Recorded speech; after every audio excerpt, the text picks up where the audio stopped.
మహిళలకు, రెండో వైపున వాళ్ళ కుటుంబ సభ్యుల మీదే డబుల్ టోపీ వేసేటువంటి కార్యక్రమం.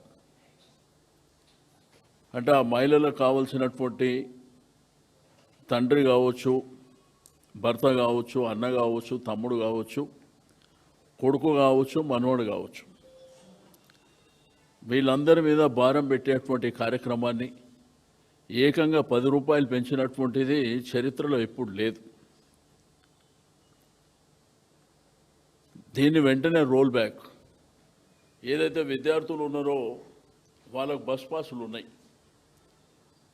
దాని మీద కూడా మరి రేట్లు పెంచినటువంటి కార్యక్రమం.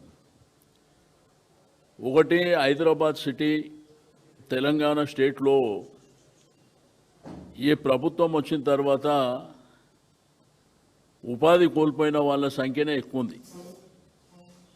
చాలామంది సెల్ఫ్ ఎంప్లాయ్మెంట్ కోల్పోయినటువంటి పరిస్థితులు, హైదరాబాద్ సిటీలో బతకాలనేటువంటి ఉద్దేశంతో వచ్చినటువంటి పేద మధ్యతరగతి కుటుంబాలకు పబ్లిక్ ట్రాన్స్పోర్ట్ అనేది మరి ప్రధానమైనటువంటి అంశం.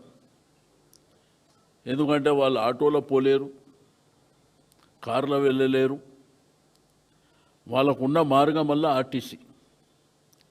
పబ్లిక్ ట్రాన్స్పోర్ట్ అనేది మన భారతదేశమే కాదు, ప్రపంచవ్యాప్తంగా కూడా కొన్ని దేశాలలో బస్సు ఫ్రీగానే ఉంటుంది సిటీస్లో.